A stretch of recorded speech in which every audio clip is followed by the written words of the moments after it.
This is Castle 1. Race officer speaking.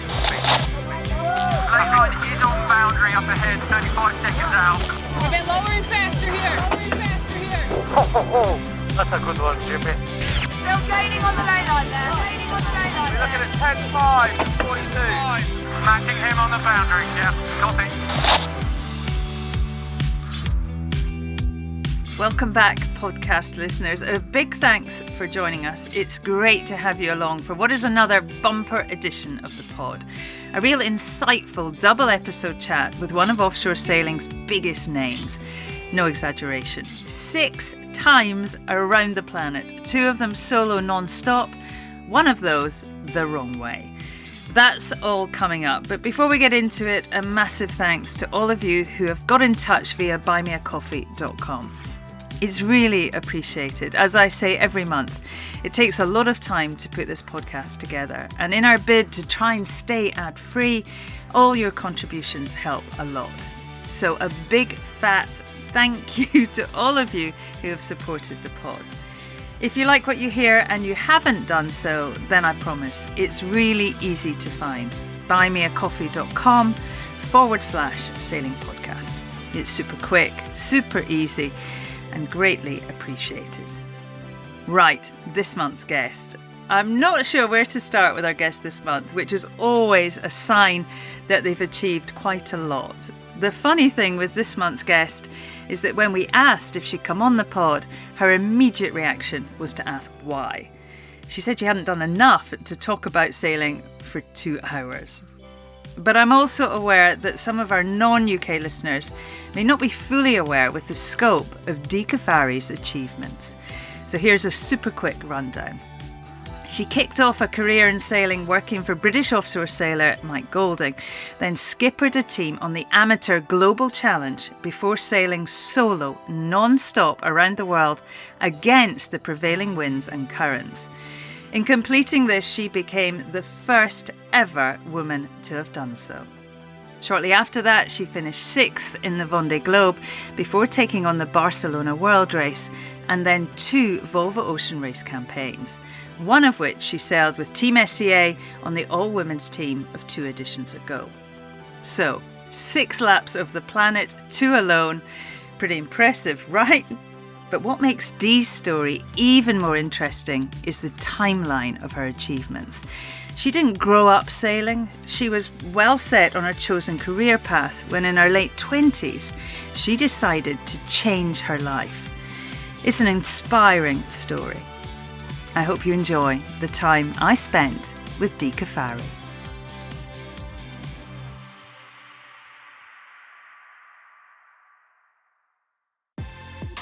I grew up dancing. I didn't grow up sailing.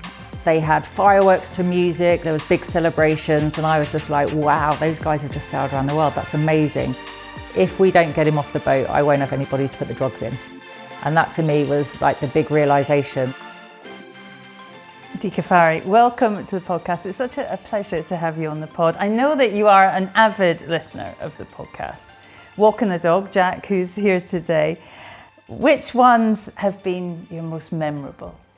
I think the range that you cover is so extreme, right from legends of our sport like Sir Robin Knox-Johnson, right through to the legends of today that we're seeing racing at 50 knots on the water in SailGP, Nathan Outteridge, Sir Ben Ainsley, and I think everyone in between. And that variety it captures me of how they got into the sport, what they've done, their mindset of doing it. And because you have such a really good relationship with them all, you tend to get a little more information out of them than most people do on an interview. So I've just enjoyed just getting lost in their careers. When we asked you to come on as a guest, your initial reaction was, me? I haven't done enough. I mean, as the listeners are just about to find out, that's not really true, Dee. Why was that your reaction? I think because I listen to your podcast and I listen to the stories, and these are people that I'm inspired by, I admire. They've achieved great things. They've got medals, they've got world championships, they've got knighthoods and achieve things that are real recognition. And it's really easy to forget what you've done personally in your life because you're living day to day it's something that has happened, but you've moved forwards, and I'm always looking for the next challenge, and I just think, wow, that would be amazing.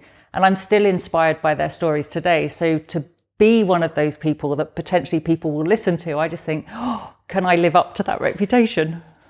No pressure.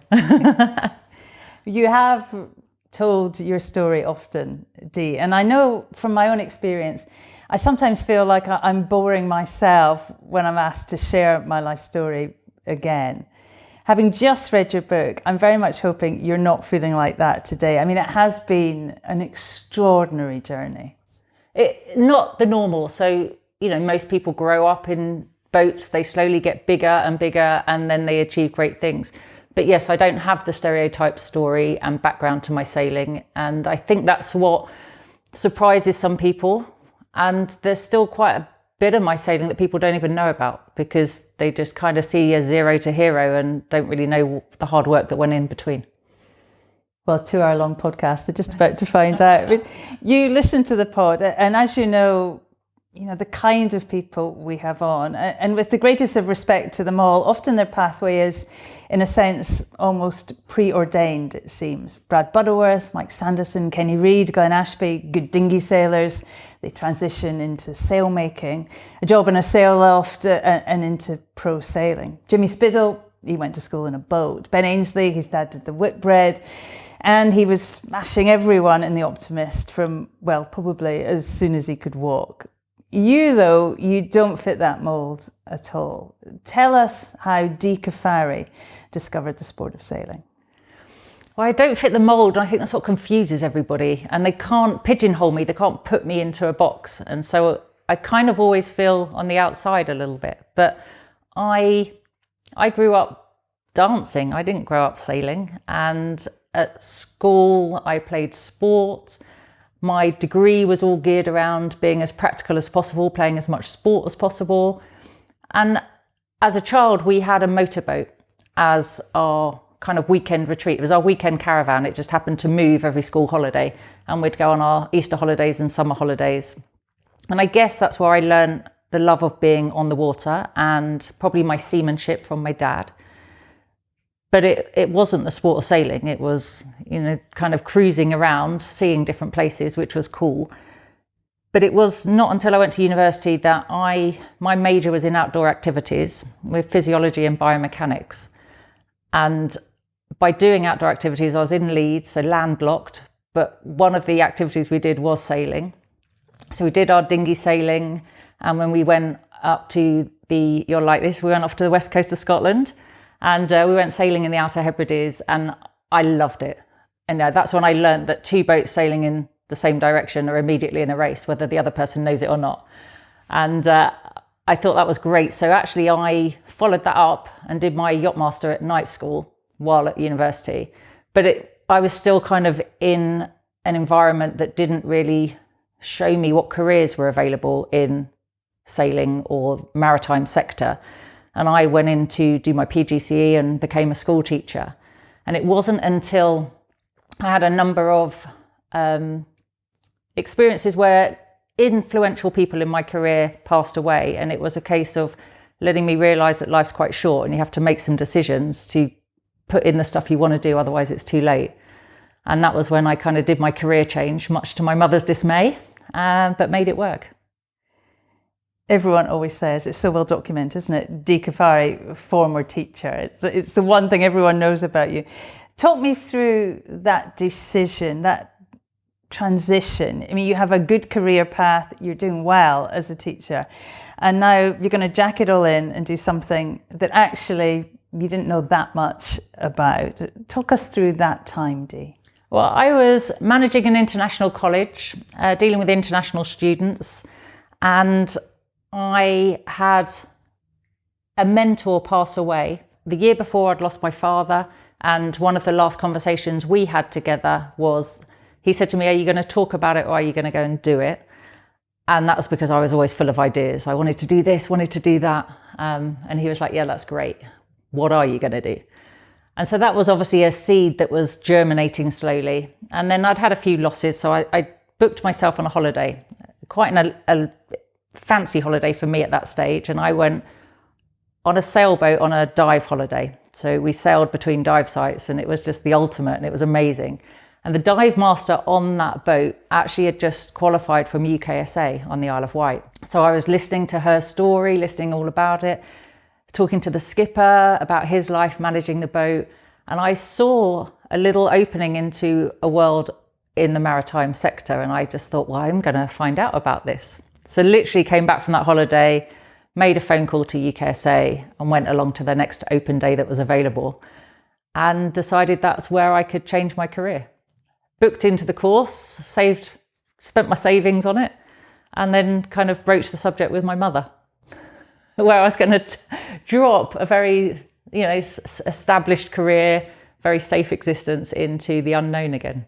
But my reassurance to her was I could always go back to teaching. There was always a plan B. I mean, what was the ambition then, Dee? What was the ultimate goal? And I guess you did have a backup plan. I think at that stage, I just liked being outdoors. I liked being in and around the water. I liked doing the sport. So my first priority at UKSA was to be a water sports instructor. And I did the kayaking, the windsurfing, the dinghy sailing. I did all of that. But then it was a bit of a reality check. I was going in there after 5 years of teaching. So I was in there at 27, about to start my new Baywatch career. And I realised that I might be beaten to it by some of the younger ones. And I thought, maybe there's another option here. And at UKSA, suddenly I was in this environment where I was being exposed to a lot more options. So I then looked at yachting, as they call it, and what that could lead to. So I thought, well, while I'm here, I'll just top up on those qualifications. I was a bit of a paper collector back then, a bit of a girly swat. But I had my yacht master theory, but of course I hadn't done any of the practical stuff. So I kind of ticked all those boxes and realised then that I had a lot of tickets to go and get the experience. And that was when I suddenly learned about offshore sailing and what was involved. It's quite an exciting time. I mean, wonderful UKSA, if the listeners don't know, it's a fantastic training facility in Cowes on the Isle of Wight. I mean, it was quite a bold move, wasn't it? But they obviously did something right. They ignited something in the young Dee Caffari. Which was impressive because I gave them quite a hard time. I went, obviously, and I've been established teaching for 5 years by then. So I was really critical of their teaching, how they taught, what they taught, and to the point where they said, well, when you finished and qualified, do you want to stay and teach? And I was like, well, no, that's not the point. So I was one of those, I could have been a troublemaker, but I wanted the best for everybody there. And I think they could have done some of it better. And I wanted to give the feedback, whether they wanted to listen or not. But you're right, the people there must have done something right, because I was excited. I was excited about all the opportunities that were suddenly laid on the table for me. And it was Mike Golding that obviously got the right hook. Yeah, we'll just get to this. I mean, I love this. Your first job was with the British round the world sailor Mike Golding, working as part of his team. He was right in the epicenter of offshore racing at that time, wasn't he? A Vendee campaign racing Ecover. I mean, looking back, what did you learn from that time and from Mike? It's quite funny because he's such a powerful, dominant figure, and to go as quite a naive person into the industry for the first time. The team around him were really good, really welcoming, and are still friends of mine today, right from 20 years ago when I first stepped on the boat, to serve drinks and coil lines and just do what I was told. And I suddenly realised just what's involved, the background story, and how many people are involved to making one person's dream on the water come true. And we know that, whether you're an Olympic sailor or an offshore sailor. But I remember going for the interview and I did my homework, I did my background stuff, and I was thinking, he'd won the BT Global Challenge then. And I remember the photos of white foul weather gear and stormy waters. And I was like, God, do I have to wear white foulies? And that was the thing I was thinking of, how naive was that? But I entered then the world of corporate sailing under the kind of leadership of Graham Terrell. Everyone knows in the industry as Gringo. And kind of learnt the ropes from him, learnt how to deal with Mike and how to support him in the campaign preparations without getting in the way, and saw the start and creation of a Vendee Globe campaign, wave him off goodbye, then go through the drama of a dismasting and get him back on the racetrack. You know, this was like invaluable experience that I didn't know at the time was actually going to be a foundation to my own Vendee Globe. But it's probably no surprise that he had that much influence in me that I followed in his footsteps.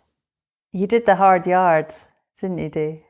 I did. I was the one scrubbing the bottom of the boat. I was the one packing his food and his wine gums and jelly babies. I was the one hiding packets of cigarettes around the boat for him because he used to smoke, and we'd know that he'd find all the extra stash that we gave him. I was the one with the corporate guests on the corporate boat, looking after them, showing them what it's all about and supporting his campaign. So I learned to work with the sponsors, I learned to work or see a professional sailor in action, and I learned how to be part of a shore team to make the magic happen. And it was probably the best grounding I could have had. Back then, there were two pay-as-you-go round-the-world races. Rob Knox-Johnston's Clipper race, of course, and Che Blythe's Global Challenge. Normal folk, members of the public, led around the planet by a pro skipper. I mean, it's a popular formula even today. Why did you want to do this? And as a relative newcomer to sailing, you were the skipper. How daunting was that? So my first year as a nipper for Mike Golding, I'm on a challenge boat doing corporate sailing in Ocean Village with the fleet of all the other challenge boats doing corporate sailing. And I watched the 2000 race arrive back home. And they had fireworks to music, there was big celebrations, and I was just like, wow, those guys have just sailed around the world, that's amazing. And you saw the bond, the camaraderie. I didn't really think of the details, but I just saw that overall thing, and I was like, that would be amazing to be part of that. 12 months of being a nipper, I then there's a bit of a shuffle. Gringo moves on to the race boat, and suddenly there's an opening to be the skipper of the boat. And I got offered the position, and what I actually said to Mike at the time was, you know, I've had a really great introduction. I want to do some more travel. I want to go away sailing in, you know, the fancy places you read about. You know, I think I'm done here. And he said, well, how about if I give you the position of skipper of the boat? And suddenly I realized that, you know, that was one of my first big decisions. And that was yes before I'd even thought about it. And then I realised I had to then step up to the plate. And I remember in Ocean Village having fenders all around the boat, calling up the harbour master, finding the empty berths, and then I would then practice parking the boat in all the berths. And because Mike said to me, you can say what you like when you're out sailing. No one's going to know if you're right or wrong. But the minute you come back into the dock, when you leave the dock and when you enter the dock, everyone will know if you've got it right or wrong. And I was like, oh, the pressure. But I also knew I needed to deliver. So I spent that winter learning everything I could and did a year skippering. And it was then that I kind of had an idea then of what was involved to be a round the world skipper. Mike's advice to me was work for them as late as you possibly can. And then he said, in fact, to go around the world, I think you're a bit too emotional to go around the world. So yeah, a few years later, I was there as the skipper of a global challenge boat. What did he mean by that? I think he was probably right, because I remember the year before the race started, we did the Round Britain and Ireland race as a warm-up.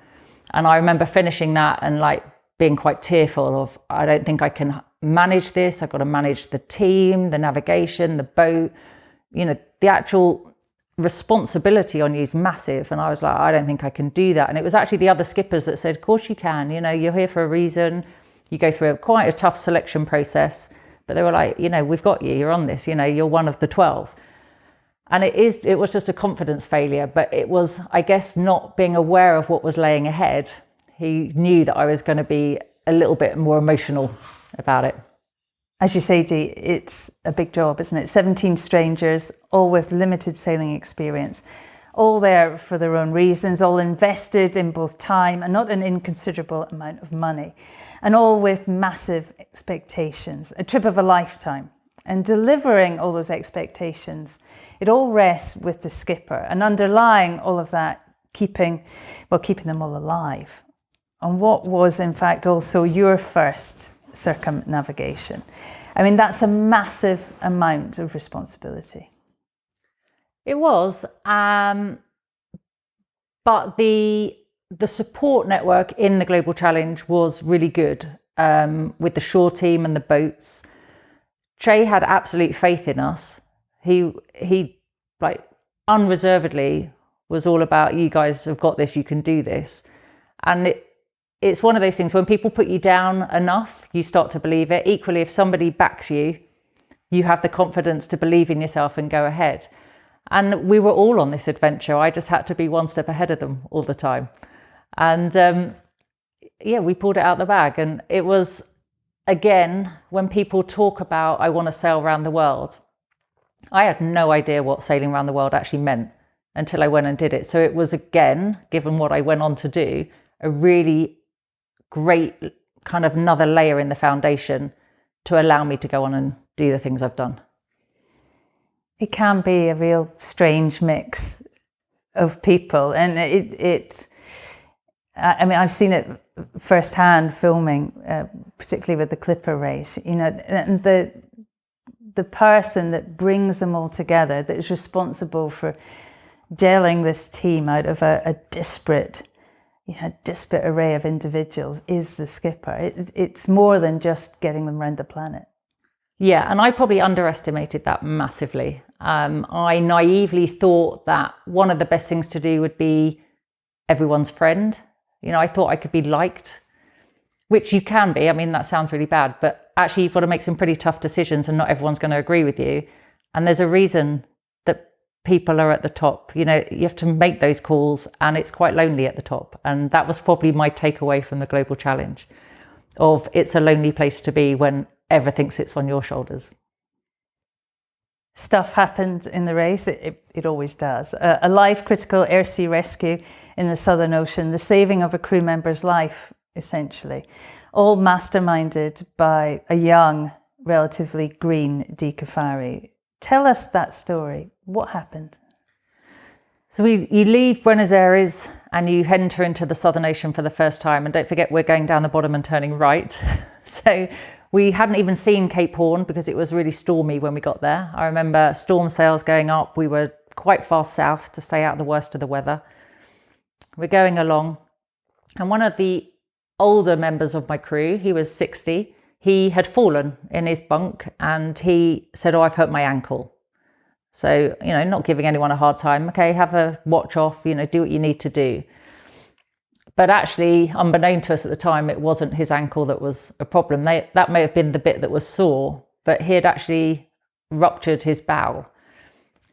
But you can't visibly see that. So I was lucky. My medic on board was actually a GP. So he started to treat John and manage his symptoms, which was quite big bloating. He wasn't really eating and drinking properly, and he wasn't going to the toilet properly. And of course, down there, you realise you're suddenly quite vulnerable. We look at the drugs we have. We're quite a comprehensive medical box, as you can imagine. We've got treatment for anybody on fluids for about 3 days. And after that, you're hoping that you're near somewhere. But obviously now I'm in the Southern Ocean on my way to New Zealand. There isn't a lot between Cape Horn and New Zealand. There aren't many options. We're going the wrong way. So we're crashing to weather. So we're trying to keep the boat as comfortable as possible. Luckily for us, we're further to the front of the fleet. So we've got lots of options of the other boats. There's 12 of us doing this race. And so we called for the first drug transfer. And that was with Save the Kids, with Paul Kelly. And of course, we've got two boats coming together in the Southern Ocean. We drop our head sails, so we're both on mainsails, side by side, thinking, how on earth are we going to do this? They don't teach you this. They don't teach you this in the manual, and they don't kind of let you go and practice. How are we going to move some drugs that are quite critical from one boat to the other when, you know, you think it's okay, but it's probably 30 knots. I mean, that's kind of average down there. So we tried a few goes at different things. Anyway, we got it right. Drugs are across. I say thank you very much. They carry on racing. We then have a few more days. Nothing seems to get better. We're still racing towards New Zealand, towards Wellington, and we have to do the same thing again with another boat. And the reason we're doing this internally in the fleet is because it's at the time of the tsunami and all the rescue services in New Zealand region had gone towards Japan, towards the tsunami. So there wasn't any options to come to us, plus we were too far from anywhere. So we do another drug drop with Samsung, with Matt Rydell as the skipper, and he comes up with all these ideas. We put the two boats together, side by side, going along, and he's like, we're going to do this, we're going to do that. I was like, no, we're not. We're going to do it like this, because I've tried and tested it, and I know this works. So everyone gets excited to see another boat and other faces, get some more drugs. By this stage, John is in a bunk with a drip. I have a firefighter sailing with me and my GP as a medic. So the three of us are doing a watch system on John just to manage him and keep a chart. We're also keeping a video. And in the back of my mind, I was thinking, if something happens, I'm the skipper of this boat that's a commercial boat. This is me in court when I have to give evidence. So all I wanted to do was just make sure we'd done all the right things. So I'm in the Southern Ocean, I'm still racing. I have a sick crew member, which is getting worse. And I'm also in the back of my mind thinking, not only do I have to keep the other 16 people safe, but I'm also covering my back if something should happen. And I was just like, then your mind starts like running wild, because you're not in a situation where you can talk to your fellow crew members. They've paid for this privilege to be here. So you're giving a service almost. So I was in a bit of a quandary. We get to the point where we need more drugs. And I say to the GP, you know, they're offering an airdrop. What do you think? And he said, if we don't get him off the boat, I won't have anybody to put the drugs in. And that to me was like the big realization of, this is not just an injury, illness situation. This is kind of critical, which I kind of suspected, because in my head I was thinking, what do I do with the body on the boat and 16 other paying people? Like ultimately, I still had to deal with the situation, and we were a long way from anywhere. And again, how do you have that conversation with people? You have to do most of it yourself internally. And so eventually I make that conversation with the powers that be at the Challenge business. And what I didn't realise at the time was I literally pressed go on the biggest Southern Ocean rescue they've done. And it was really confusing because they said, oh, you need to go to the Chatham Islands. So I was like, where the hell are the Chatham Islands? I had no idea. They weren't on my radar on my route to Wellington. So we had a quick look. Oh, that's kind of exciting. Chatham Islands are really close to the dateline. So I'm one side of the dateline, New Zealand's the other side of the dateline. I happen to be doing this whole rendezvous at New Year's Eve. So conversations are getting really confusing. I have to get within 200 miles of the Chatham Islands so that I'm within rescue range. There's no fuel on the Chatham Islands. So in order for the rescue helicopter to go, they had to send a fuel plane and a spotter plane and the rescue helicopter from New Zealand to the Chatham Islands. They then all refuel everybody. Then the spotter plane comes out, and as soon as they're comfortable, I'm in that 200-mile range, they send the helicopter out to do the transfer, and then job done. So it was a lot more intense than you'd think when you see the High Line in the Solent when they're doing their practices. So we also then got given a whole array of jobs to do, because, you know, we're in the Southern Ocean, and they're asking things like, oh, what's the sea state like? Well, we've been there a few weeks now. I'm like, well, it's quite nice now. What's the cloud cover like? Well, it's always grey. I can't really see clouds, it's just grey. And then what's the wind speed? And, you know, they're asking all these things, and you have to keep the boat at a certain course and make it really consistent. So I decided that I'd drive so that I wouldn't get distracted. And everybody had a role to play, whether it's to catch the line, look after John, look after the winchman, whatever it was. And then ultimately we had the decision of, are we still racing after this? And the big decision was, if we're still racing, then we have to go straight back onto it, and nothing can come down from the helicopter apart from the winchman to collect John. If we're not racing, they're going to have a bag of swag for us and make us feel a whole lot better. So I put it to the crew, and, you know, by then we knew that we hadn't been racing hard enough to stay in the fight, and we were all a bit distracted. So we confirmed that we weren't racing after that. So the bag of goodies came down, and we got John off. And of course, everyone was just like, wow, I had filmed the whole thing, which was really good because obviously I missed so much of it driving. And I remember the firefighter I had on board, my GP as the medic I had on board, and myself went and got some sleep after we'd got John off. We set the course to Wellington, and it was 24 hours before we woke up. We were that tired. And I remember waking up and going, oh, are we still going to Wellington? And the crew were like, yeah, don't worry, we're all over it. Everybody was just relaxed. And we got into Wellington feeling a little bit uncomfortable just because we hadn't raced there, but everybody was there to see us. And the good news was the doctors, when John was seen, said there was probably only 24 hours left. So we'd made exactly the right decision. And what was nice is obviously we had an empty place on the boat because John was going all the way around the world with us. And we had the winchman that did the rescue come in and take his place. So it was kind of a really nice serendipity way to deal with it. You're laughing about it now, but obviously John survived. He was fine, but it was very close to not being fine.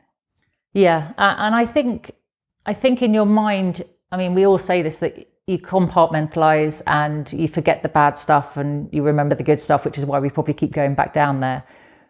But those lessons are still learnt. And, you know, it is still an experience I've had that knows I can cope and I would manage and I know what to do and what's involved. But it was a big experience. The first thing I actually did as I waved goodbye to everybody and set off to the Lizard Lighthouse was burst into tears. I remember Southampton had AA road signs with my homecoming. I'd literally just exchanged my 42-tonne steel tank for an 8-tonne carbon fibre race machine. The Global Challenge was owned and run by the formidable adventurer Che Blythe. Che was the first man to sail solo the wrong way around. He skippered a couple of Whitbreads and took part in the very first Golden Globe race with really no experience. I mean, Che had and still has an enviable can-do attitude. Not much stands in his way. He had plans, didn't he, for his young female skipper. What was Che hatching? What was his plans for you?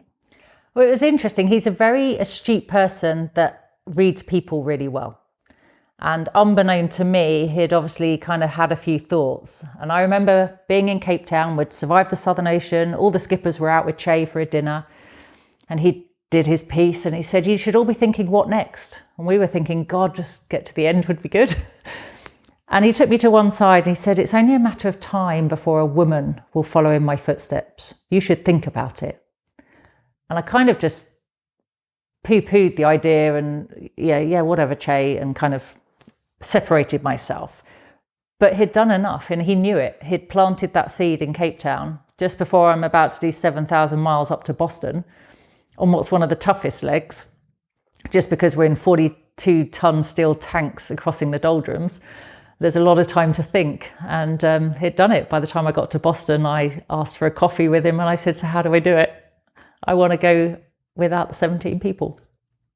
Yeah, I mean, the boat's designed for 18 people. It's quite the ask to sail it solo. Also, it's not cheap, Dee. I mean, how did you go about making that campaign a reality? So this is where the next kind of level of lessons came in. I kind of naively thought that he'd just make it all happen. And he reminded me that wasn't going to be the case. So Boston to La Rochelle and La Rochelle to the finish, it was think about what changes you'd make to the boat to make life possible for you to take this on your own. And I knew that it was possible because Mike Golding had done exactly that after he'd done the Global Challenge. So from my experience working with Mike, I'd read his book, I'd done my homework, I knew little bits. So that thought process is going on. And then he also said, so you need to finance this.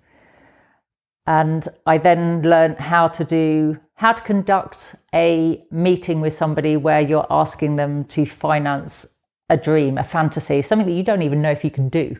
But obviously you've got to be convincing when you go in there. And to have a mentor like Che was absolutely fundamental to make that happen. And when you have somebody like him believing in you and backing you, it definitely helps the conversation and doors to be open. So I know I'm lucky, exceedingly privileged, but I had to make that work for me as well. Lots of people, I'm sure they ask you, but lots of people ask me as well, how do you find sponsorship? How do you make it happen? And I always say it's not a formula. It's always the most random of chance meetings, isn't it? Standing in a bar or a dinner somewhere and just, I guess, sharing your energy and your enthusiasm for it. How did it come about with Aviva? that again was exactly as what you just described. I was on the water doing a corporate day. I think Ellen had been out sailing with guests, and there was a rib on the water and they did like a little circle round us, and I waved, and one of the gentlemen in there was somebody I knew who worked for Aviva, and he'd been out for a sail with Ellen and was buzzing. And I said, oh, we must catch up, waved, and that was it. And I was like, oh, that's a really good person to ask advice from. So I gave him a call or sent an email, and I basically did this is an opportunity I've been presented with. Che's supporting me, but I don't really know how to go about it. Can I ask for some advice on how to make it happen? And that led to dinner, which then led to him presenting it at the board meeting. So timing's everything. It was the right time of year to have that conversation. And it was a price point that meant that it was an easy decision and didn't have to go up the layers. That came along later.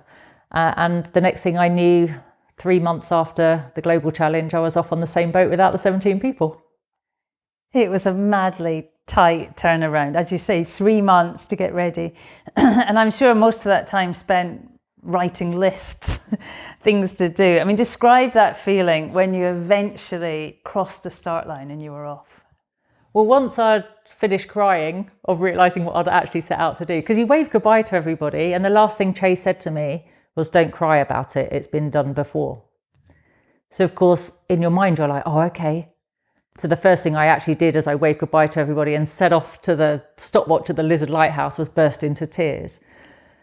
And so I made a cup of tea and realised that was the way the next few months were going to go.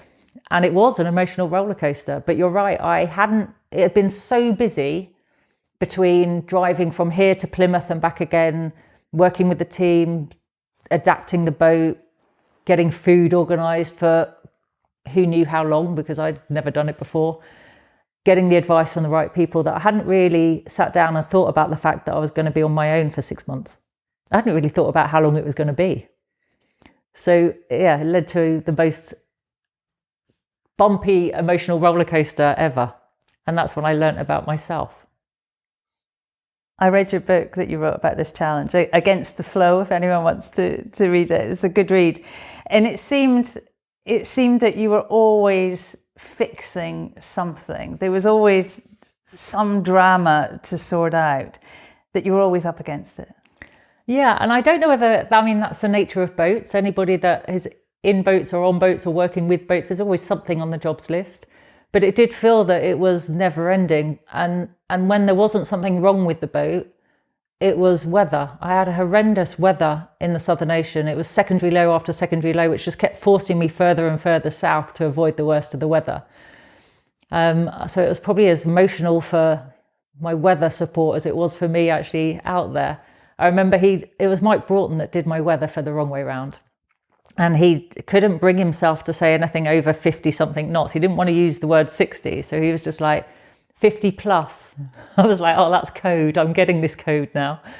And yeah, a gale of 32 knots felt like normal. It felt like, a potter in the Solent in comparison after a while.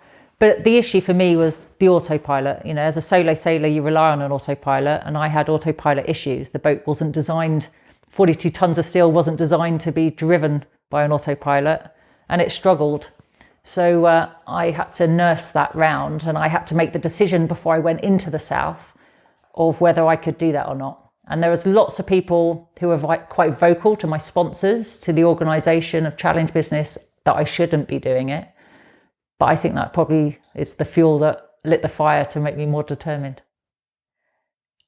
I've known you quite a while, but reading your book, I learned a bit about you. I think that you're really quite resourceful. There's a story there where you repair the autopilot by taking your oven apart, and that, and a rubber glove, and incredibly resourceful and practical.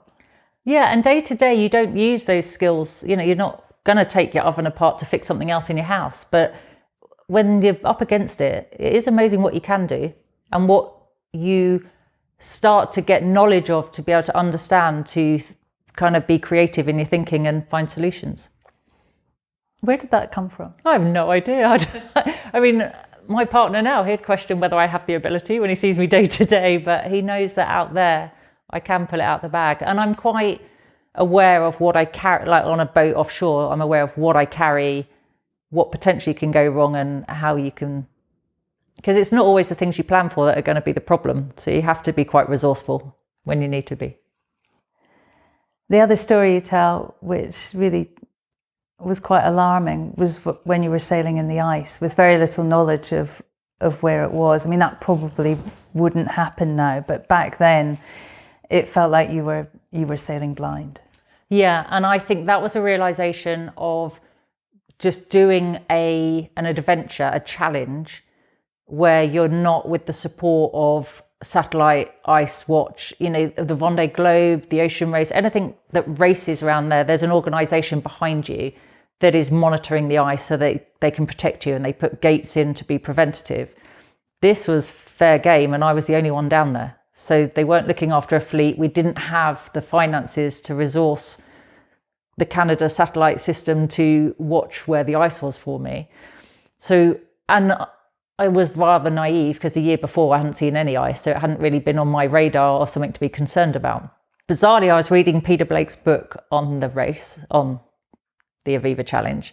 And as I came past the Falklands, I looked out and I was like, what is that? And I did the whole rubbing eyes, am I tired, am I seeing things? Took a picture, sent it without any words, just tell me what you see. And it was the first iceberg. And I'd been reading Peter Blake's book and he was talking about the ice in the Whitbread that he was facing. And I just had this feeling, and I don't know why, but literally from reading it, and I went out and it was there. And I was like, that doesn't bode well to see ice this far north, to be here before I've even got into the south. And kind of thought that was exciting, but dismissed it. But in the Indian Ocean, as I was coming back to the Cape of Good Hope, it was a massive shelf from Antarctica that had broken off and was breaking up. And it's interesting now when we talk climate change and we're talking the environmental side of things, from what I've seen, I've actually kind of been through reality of what happens. And it was a friend of ours working in Tasmania that did a lot of environmental analysis that said, oh, this has happened and she's right where the shelf's breaking up. It's going to take a while. The quickest way is this direction. And we had kind of some information. But I remember Skip Novak, I was asking, how do I deal with ice at night? Because during the day was one thing, but that first night, I just remember thinking, what do I do? Because it was everywhere. And Skip Novak responded and said, tell her they glow in the dark. And I was just like, I was tired and emotional, but you can imagine I wasn't really impressed with that response. But he is right. They have like a loom about them as it gets dusk, and it is quite magical. And then it's dark and you can't see them, and you just hope the radar does. How tough was that part of the race for you when you look back? That was my lowest point. I kind of am quite lighthearted when I talk about it, because it is quite exciting to see icebergs, because generally in races you're not going to see them because they keep you away from the worst. And this was an opportunity where I got to go as far south as I wanted. Global Challenge, I'd been as far south as 61 south. And here I was on the Aviva Challenge being the only boat down there, and I was probably at 58, 59. But I wasn't even that far south in the ice. So it was an incredible experience, but I was tired, I hadn't slept, I hadn't eaten, I was stressed, I didn't know how to make things better. And of course, I'm sailing the wrong way around the world, so inevitably you're going the wrong direction all the time. So it's really demoralizing. And I remember I sent an email, and I shouldn't have done it, but at the time you just want to vent. And I just happened to vent home. And I was like, I'm done. I'm done. I just want to hang out with the penguins now. I'm over this. And the discussion that they had back here, I've since learned, was quite traumatic. Like, somebody needs to speak to us. Somebody needs to find out what's going on. Is she all right? So unfortunately for my partner, it fell to him, and he had to make the phone call. And literally, it was X number of hours later, and they have no idea what's gone on in that time. He did the dreaded phone call of, hi. And I was like, hey, how you doing? I am having the best day ever. And I'd literally gone from the lowest of lows to absolute, kind of the highest high. I had the most amazing sunset. The sea temperature had gone up 2 degrees. I was pointing in the right direction. And I knew then I was going to make it. No matter what happened from then to the finish, I was still in the Indian Ocean, but I knew I was gonna make it, and it was just the best thing ever. When you look back on that incredible voyage, your first solo circumnavigation, what do you remember? What do you think you got from it? I learned a lot about me. I learned that we can all do more than we think we can. I learned that I'm probably more stubborn than I thought I was. I like to call it tenacious, but most people will call it stubborn. And I'd kind of rise to a challenge. And actually it gave me confidence to be prepared to step outside my comfort zone a bit more. 6 months at sea, 178 days. I mean, how much of a relief was it to finally cross the Ushant line and claim the record, the first woman to sail solo the wrong way around the world? That was cool. It's hard because you're in this little bubble, you're in your 72-foot world for all that time, and you don't really appreciate the impact of what it's done. And I remember when we arrived, I stayed a night in a hotel, and at breakfast the next morning, the guy came with newspapers, and I was like, "Oh, you're all right," because I was busy talking and quite excited. And he said, "No, they're for you, you're in all of them." And I was like, wow. And I hadn't really prepared myself for the impact it will have had by having that achievement. The homecoming was massive. I mean, you were front page of every British newspaper. Describe that day, Dee, when you arrived back into Southampton. Well, it was British, very British, absolutely torrential rain. I remember that.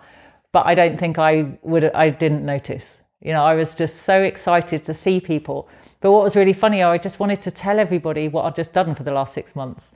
The guys jumped on the boat after the finish line, and there was 4 of them. They had to take a watch system to listen to me. I literally talked at them solid for 24 hours. And they were like, "Make her stop."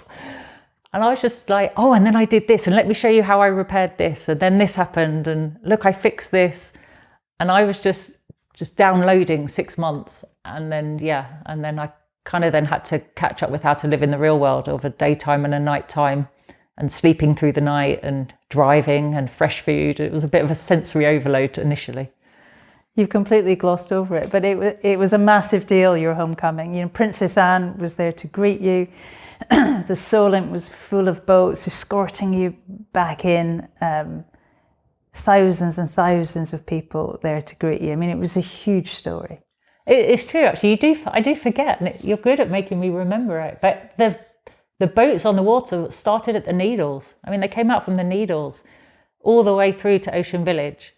And I remember Southampton had AA road signs with my homecoming on. I was just like, wow, I'm on a road sign. That's amazing.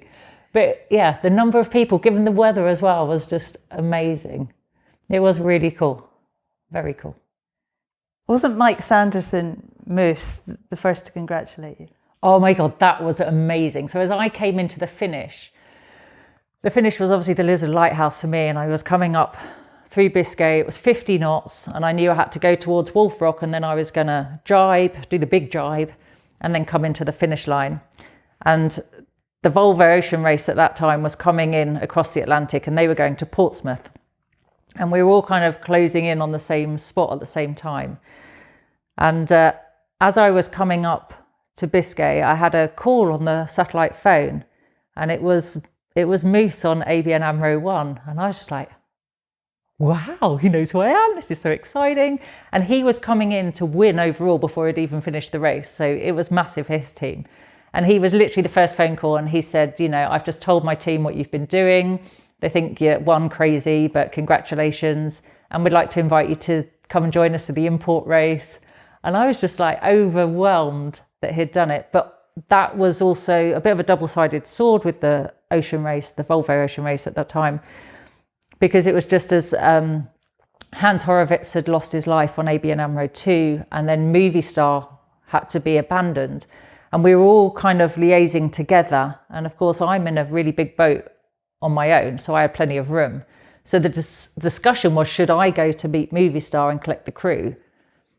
So that ABN AMRO 2, given that they were dealing with Hans at the time, could come in without that pressure. And all I was thinking was, please, can I cross the finish line first? It's taken me 6 months to get here, and then I'll go and get them. And I was like, and I've only got mashed potato left to eat, so they're going to have to bring some food. And I was just thinking, really? I was like, I can go upwind in 50 knots, that's fine. I've been doing that a lot. But I was like, please let me cross the finish line first. How did life change for Dee Caffari after the Aviva Challenge? Reality hits hard and you come home and life is normal. And then, but everybody asks you what's next. And the funny thing was, at one stage in the Southern Ocean, bizarrely, I couldn't tack. I couldn't get the boat through the wind, no matter what I did.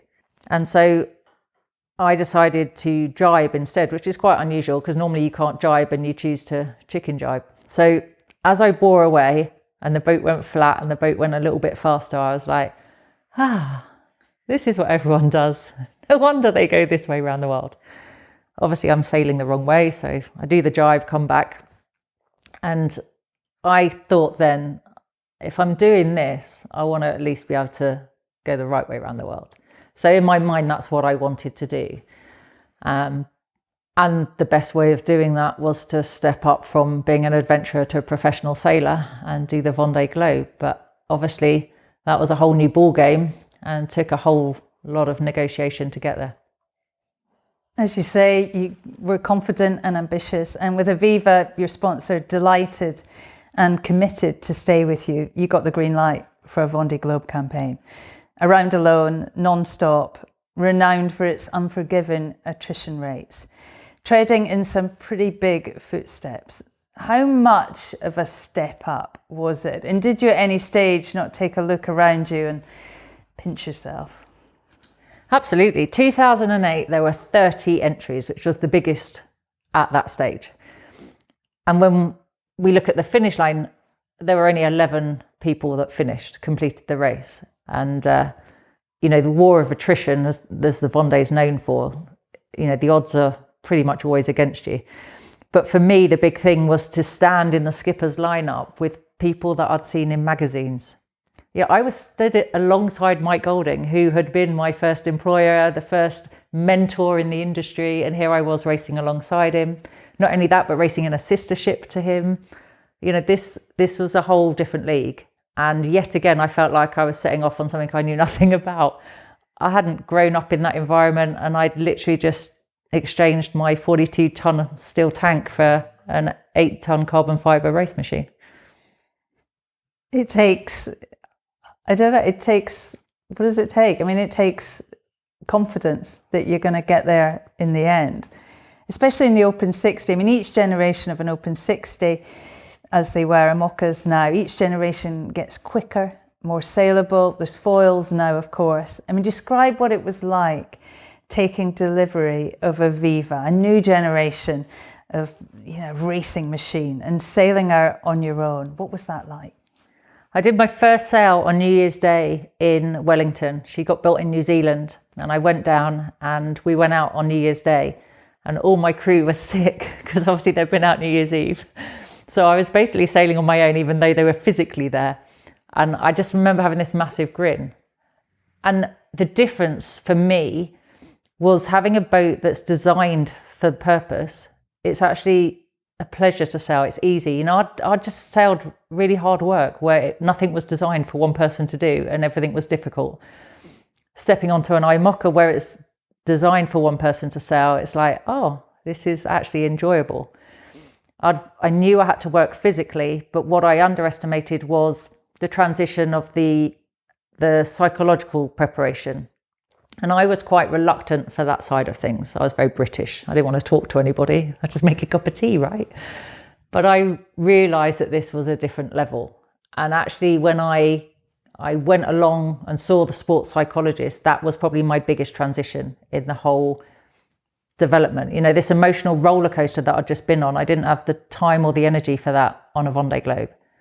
And that's what I managed to get rid of. And I put the miles in. I'd done 15,000 miles on my boat before I set across the start line of the Vendee Globe. So I knew I could sail for that period of time on my own. I'd been out there a lot longer.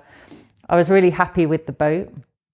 And it was just about learning to push at the intensity that these guys race at. And that was the difference. That's where I needed everything else in place so that was the only new thing to understand. What I underestimated was at that moment, in the South Atlantic where you turn left, the boat just accelerates. And I was like, whoa, how do I do this?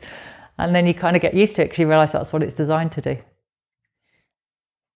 I suspect, emotion is a luxury in the Vendee Globe. Tell us a little bit about what the psychologist added. How did you have to step up in that level? So the massive revealing thing for me was I was naturally, my default setting was to be a negative person. I could tell you what I didn't want to happen. I don't want to let people down, don't want to embarrass myself, don't want to come last, but I didn't ever say what I did want to happen. I couldn't have any positive language.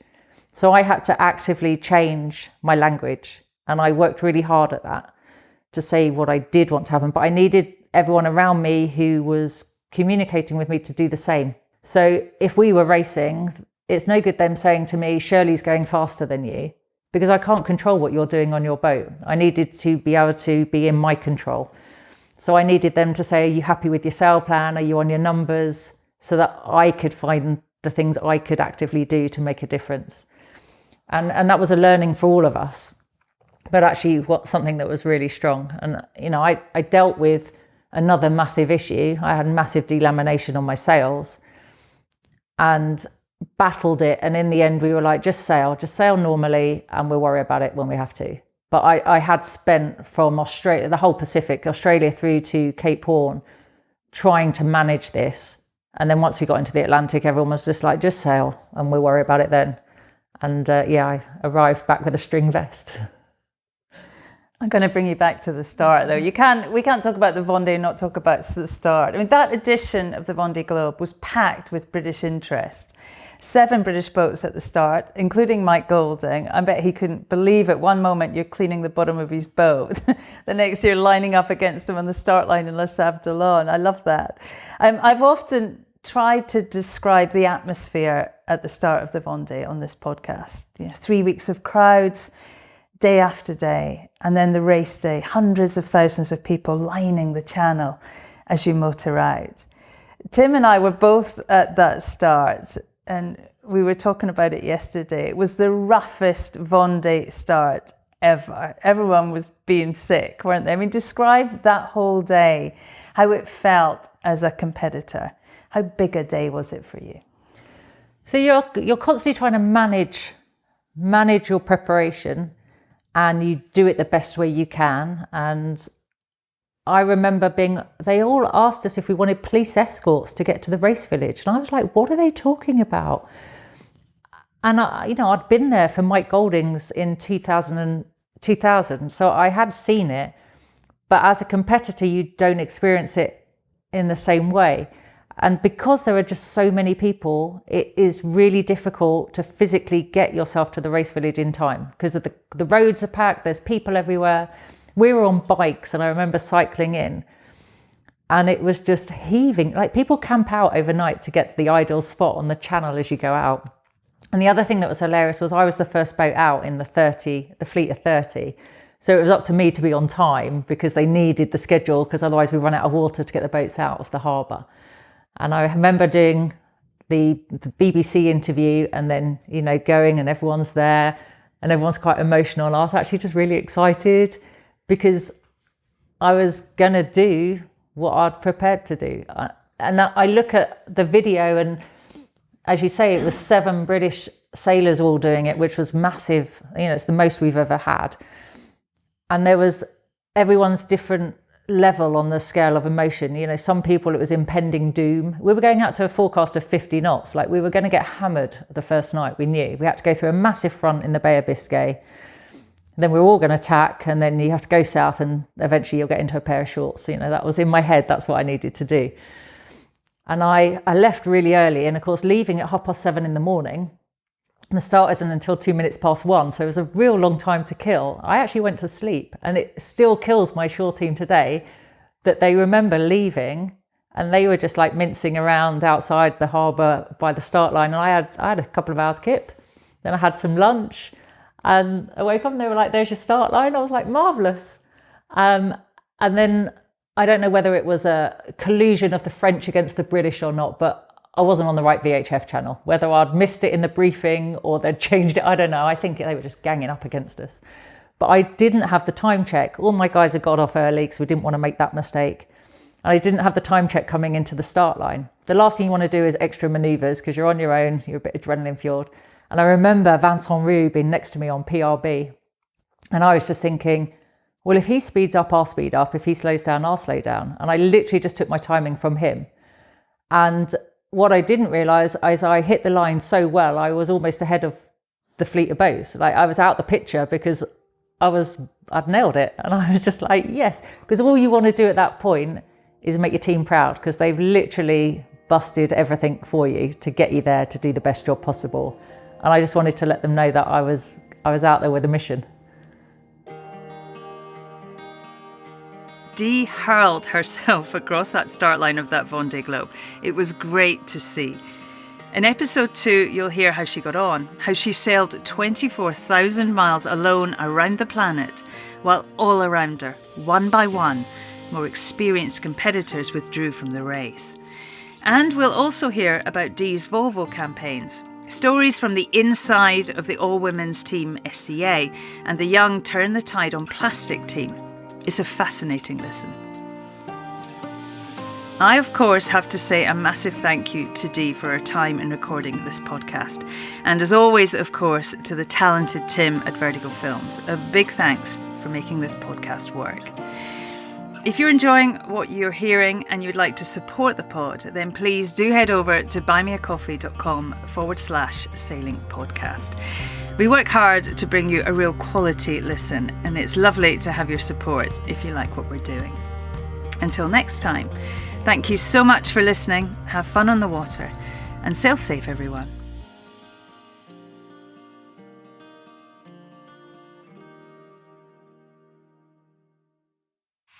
This is Castle 1. Race officer speaking.